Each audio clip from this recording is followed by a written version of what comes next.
Ross has been doing some soul searching and is finally coming to terms with his behaviour. So full of myself that I've just not cared about anyone else out there, not anyone else's feelings. And like I say, I think everything revolves around me. It's true, and I brag about myself. It's horrible. It makes me feel horrible. It's a habit to get, to treat people unkindly. It's a habit to be self-centered. It's, so they die hard. It's time for the little boy to sit down, and this real man needs to stand up, and he's becoming a man, and he needs to be able to stand up and do that. Mark's personal experience has taught him how difficult the teenage years can be. I drank to excess. I developed a dependency on alcohol.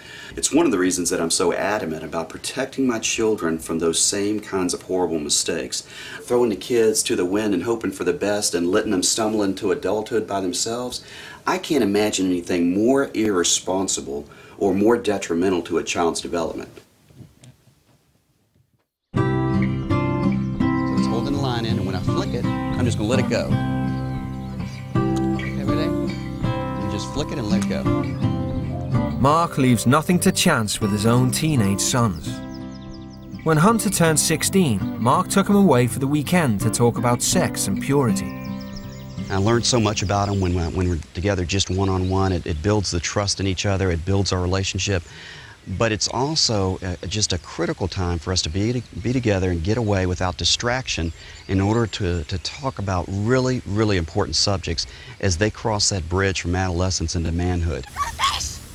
With only one day left before the teens return home, Mark has taken Ross away to have the same frank discussion. Nice. Hello, Fish. Fish meet Ross. Ross meet Fish. So there's your friend. Can I hold him? Yeah. Now, try to grab him like I did. So hold those fins so they don't come back and nip you. Ah! Ow! That's okay. We're going to put him right back in. There you go, buddy. Throughout his teenage years, Ross has struggled with his low self-esteem. I've never been in a relationship longer than about a month and 2 weeks. Have you met all of these guys on MySpace? Yeah, but some of my friends knew. It's really rare that anybody makes a meaningful meeting and has a meaningful relationship through the internet. Obviously, being gay, it's not as easy as it being straight, because how often does a guy come up to you and go, oh, hi, what's your number? I'll just say yes to people because I'd feel wanted. Much like yourself, in my life, I was constantly seeking fulfillment and to raise my esteem and to boost my confidence through anything imaginable. I would chase anything. Whether it was relationships, whether it was, something like alcohol. I made horrible decisions. And I was a good kid, but I made horrible decisions. You're a good kid.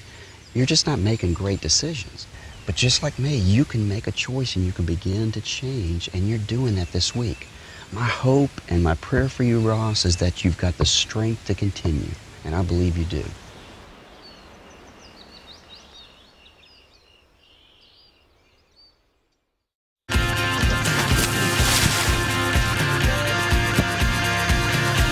It's the teenager's last day in Alabama.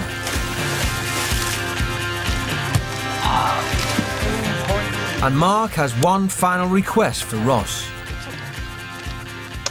I want to ask you to enable the privacy function.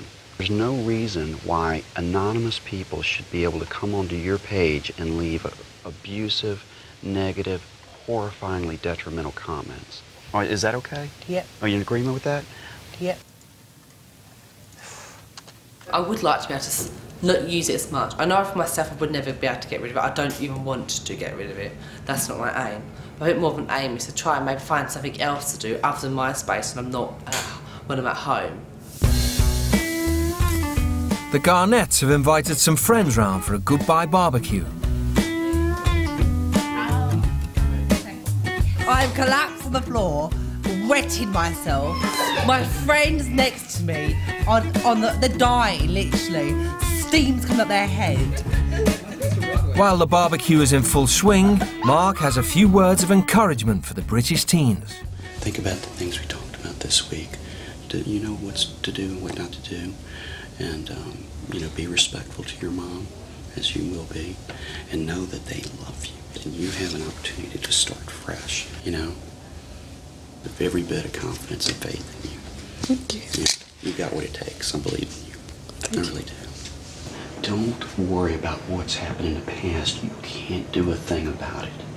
But you can take care of today. You're going to have a great life, my friend, and I hope we'll stay in touch. And I'll tell you one last thing. I would be proud to have you as my son. Yeah.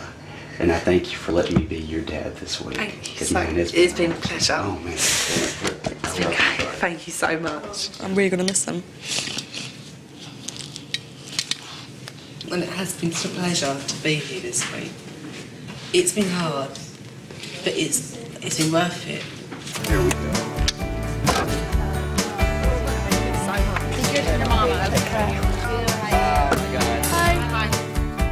Bye-bye, Ross. Thank you. Bye. Leaving with a great attitude, and I pray when they step off that plane that it just energizes them to continue that. I really do.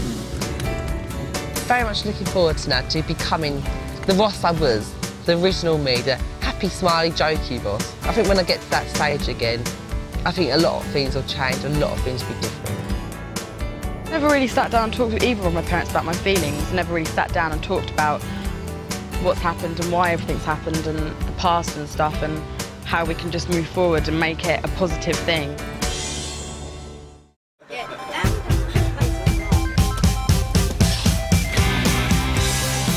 Hello. New shirt. You too. Hi, Dad. Hello. My new Ross. I'm sorry for what I've obviously been like in the past. So it made me realise to say thank you more for stuff. Because the kids out there, well, it's just like, I think the only words I've ever heard them say is thank you, ma'am. Thank you, ma'am. Don't expect me to call you ma'am and sir, because that's never going to happen. First thing I'd really love from her is a hug. A hug and a cuddle, and I hope she had a good experience. I really hope she found another little piece of herself. Oh my gosh. Okay, careful. Oh, happy birthday, darling. Thank you. It's not my birthday. It was yesterday. I spent my birthday on a plane. Oh no. There you are. As you were. What have I learned? To not be so selfish, to think of others before myself, the consequences of my actions. I'm just going to try and treat you nicer and like help you more around the house and stuff. I missed you. I missed you too. Did you? Hello, baby. Glad to have you back. Next time on the world's strictest parents, spoiled Lizzie Paul. I do want you back at 11 o'clock. Stop being so stupid! See, you're like a little 2-year-old. She's so disgusting, it's untrue. And mollycoddles Stefan Alvarez. Stefan is used to me being his slave. Your son, your fault. Get new parents in Ghana.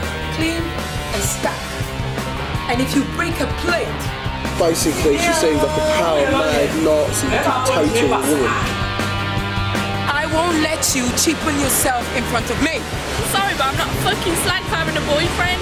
This is either going to go really, really well, or it's going to go absolute shit. We're going to get kicked out of the house for good.